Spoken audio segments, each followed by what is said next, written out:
ರಾಮನನ್ನು ತಗೊಂಡು ಹೋಯ್ತು.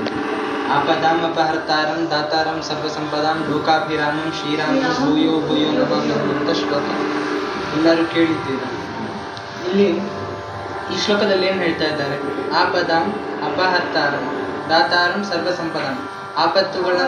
ಆಪದಾಂ ಅಪಹರ್ತಾರಂ ಅಂದರೆ ರಾಮನಿಗೆ ನಮಸ್ಕಾರ ಮಾಡ್ತಿದ್ದಾರೆ. ಕಡೆಗೆ ಭೂಯೋ ಭೂಯೋ ನಮಾಮ್ಯಹಂ, ನಮಸ್ಕರಿಸ್ತೇನೆ, ನಾನು ನಮಸ್ಕರಿಸ್ತೇನೆ. ಯಾವುದಕ್ಕೋಸ್ಕರ?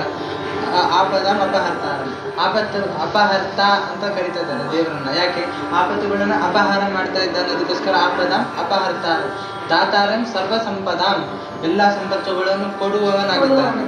ಆದ್ರಿಂದ ಎಲ್ಲ ಸಂಪತ್ತುಗಳನ್ನು ಕೊಟ್ಟವನು, ಅದರಿಂದ ಅವನನ್ನ ನಮಸ್ಕರಿಸ್ತಾ ಇದ್ದಾರೆ. ಭೂಯೋ ಭೂಯೋ 2 ಸರಿ ಹೇಳಿದ್ರು, ಮತ್ತೆ ಮತ್ತೆ ನಮಸ್ಕರಿಸ್ತೇನೆ. ಯಾಕೆ? ಒಂದು ಸರಿ ಅದಕ್ಕೆ ವಿಘ್ನಗಳನ್ನು ಅಪಹಾರ ಮಾಡಿದ್ದಕ್ಕೆ, ಇನ್ನೊಂದು ಸರಿ ಅದಕ್ಕೆ ಎಲ್ಲ ಸಂಪತ್ತನ್ನು ಕೊಟ್ಟಿದ್ದಕ್ಕೆ. ಇದನ್ನು ರಾಮ ಮಾಡ್ತಾ ಇದ್ದಾನೆ ಅನ್ನೋದಕ್ಕೆ ನಮ್ಮ ಮನೆಯಲ್ಲಿ ನಡೀತಾ ಇರುವ ಪ್ರಸಂಗವೇ ಸಾಕ್ಷಿ. ಯಾಕೆ ಅಂತಂದ್ರೆ, ಮೊದಲು ರಾಮ ಏನ್ ಮಾಡಿದ? ಅವನು ಏನಾಗಿದ್ದಾನೆ ಗೊತ್ತಾ? ಈ ಶ್ಲೋಕದಲ್ಲಿ ಒಂದು ಸ್ವಲ್ಪ ಆಟ ಆಡ್ಲಿಕ್ಕಿದೆ. ಆಪದಾಂ ದಾತಾರಂ, ಆಪತ್ತುಗಳನ್ನು ಕೊಡುವನು. ಅದೇ ಆಪದಾಂ ದಾತಾರಂ ಅಂದ್ರೆ ಆಪತ್ತುಗಳನ್ನು ಕೊಡುವನು ಅವನೇ. ಆಮೇಲೆ ಸರ್ವ ಸಂಪದಾಂ ಅಪಹರ್ತಾರಂ, ಅವನೇನು ಎಲ್ಲ ಸಂಪತ್ತುಗಳನ್ನ ತೆಗೆದುಕೊಳ್ಳೋನಾಗಿದ್ದಾನೆ. ಅಂತ ರಾಮನನ್ನು ನಮಸ್ಕರಿಸ್ತೇನೆ ಅಂತ ಅಲ್ಲ. ಅಂತದ್ದು ಏನ್ ಮಾಡ್ದ ರಾಮ ಅಂತಂದ್ರೆ, ನಮ್ಮನೆಯಲ್ಲಿ ಒಂದು ಸಂಪತ್ತಿತ್ತು. ಇಂದ್ರನ ಸಮುದ್ರ ಮಥನ ನಡೀತಾ ಇತ್ತು. ಆ ಪ್ರಸಂಗದಲ್ಲಿ ಏನಾಯ್ತು? ಇಂದ್ರನ ಹತ್ರ ಸಿಕ್ಕಾಪಟ್ಟೆ ಸಂಪತ್ತಿತ್ತು. ಅದನ್ನು ಕಿತ್ಕೊಳ್ಳೋಣ ಅಂತ ಇಂದ್ರ ದೇವರ ಏನ್ ಮಾಡಿದ್ರು? ಸಾಕು ಅಂತ ಹೇಳಿ ಕಿತ್ಕೊಂಡ.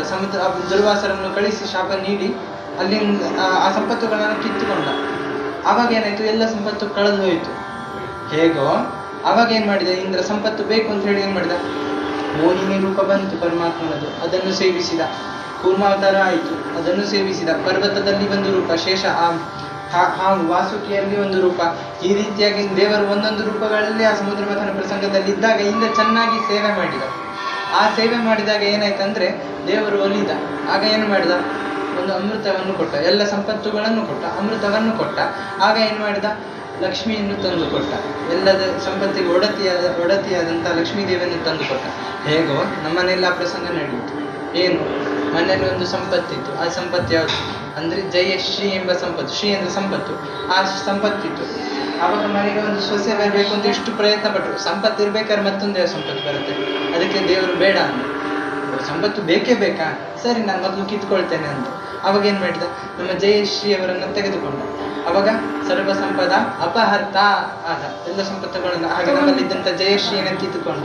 ನಂತರದಲ್ಲಿ ಏನ್ ಮಾಡ್ದ ಅಂತಂದ್ರೆ, ಕಷ್ಟಪಟ್ಟು 2 ವರ್ಷ ತಡ್ಕೊಳ್ಲಿಕ್ಕಾಗಲಿಲ್ಲ, ಅಷ್ಟು ಕಷ್ಟಪಟ್ಟಿದ್ದಾರೆ.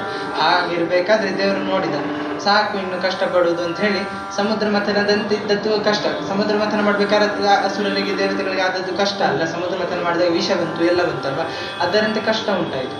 ಆಮೇಲೆ ಏನಾಯ್ತು? ಈಗ ಎಲ್ಲ ಸಂಪತ್ತುಗಳನ್ನು ಕೊಡೋ ಸಮಯ ಬಂತು. ಅದಕ್ಕೆ ಒಂದು ಸಂಪತ್ತನ್ನು ಕೊಟ್ಟ. ಸಮುದ್ರ ಮಥನದಲ್ಲಿ ಬಂದ ಸಂಪತ್ತು ಯಾವುದು? ಅಮೃತ.